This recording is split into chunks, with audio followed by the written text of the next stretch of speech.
in the Democrat part.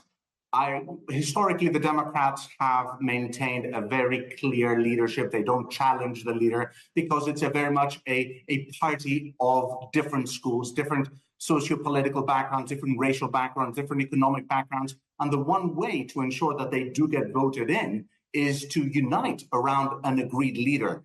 However, Democrats are also people who want to fall in love with their candidate rather than fall in line, and hence an Obama or a Clinton who encourages people to go out and vote the increased turnout.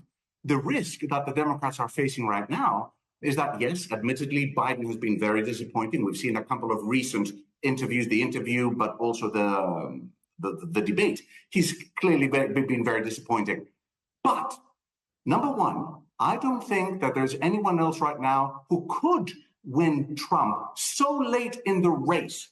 I don't think Biden will be able to win. I do believe that Trump is most likely to win in November elections, but replacing Biden with someone else is potentially taking away that opportunity from the next candidate. Kamala Harris, her ratings are pretty poor. Bring in someone like Gavin Newsom. Gavin Newsom could be great potential material for 2028. Right now, the grassroots don't know him. Why bringing him into the race now? I believe this is panicking amongst the Democrat camps. And in my view, it's best to sort of let Biden go. And this strategy of not challenging the leader may not have turned out this time around, but I think it will work for them better in the future. Roll the dice, but don't deplete the bench, so to speak. Thanos, what are the risks for markets if it is going to be another Trump presidency? Because already we're seeing, since the debate, there's been some movement on the yield stateside. But what do you think the wider ramifications are at this stage? I think from an economic policy, there wouldn't be that much of a difference. Both parties, both presidents would basically have an element of pushing for further fiscal expansionary policy, so stronger economic growth, whether it's the Republicans, whether it's the Democrats. What's going to be critical, I think, or at least important, is whether we see the flip in Congress. So the Senate moves Republican and the House Democrat. That's number one. So number two, in terms of the potential risk that you alluded to, is more on the inflation side, not a 2025, but potentially a 2026 event, which also coincides with the period when Jay Powell's term comes in, which is, I think, the middle of May. So I can see under a Trump presidency Powell being replaced with a new Fed chair who I believe Trump may feel that he's going to be very much aligned to his views. From a personal point of view, I believe whoever that new Fed chair is, lady or gentleman, they'll abide by the underlying philosophy and culture of the Fed and stay prudent in terms of the values of the Fed. So I don't think they will be politicized. So we don't see a lot of big economic risks, whether it's Biden or Trump. The issues on the inflation side, but that's a 2026 story.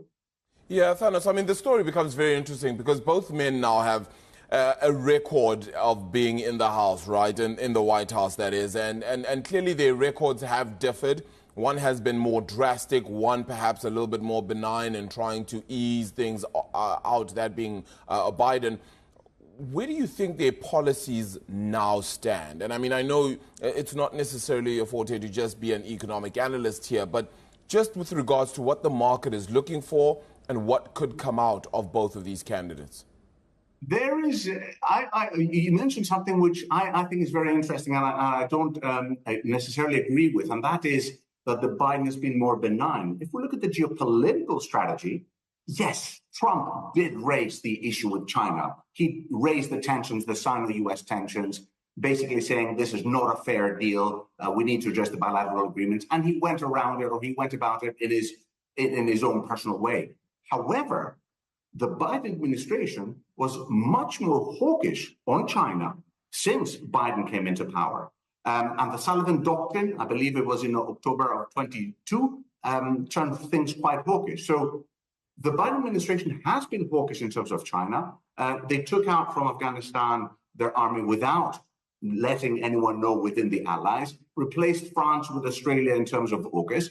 So it's not as if Trump was sort of quite hawkish on the geopolitical side and Trump came and reflected that. That is not necessarily the case. And I'm not taking a partisan view, guys, here, right? I think this is important. I'm just trying to be very sort of factual on that. So I don't think that the geopolitical agenda is going to necessarily shift.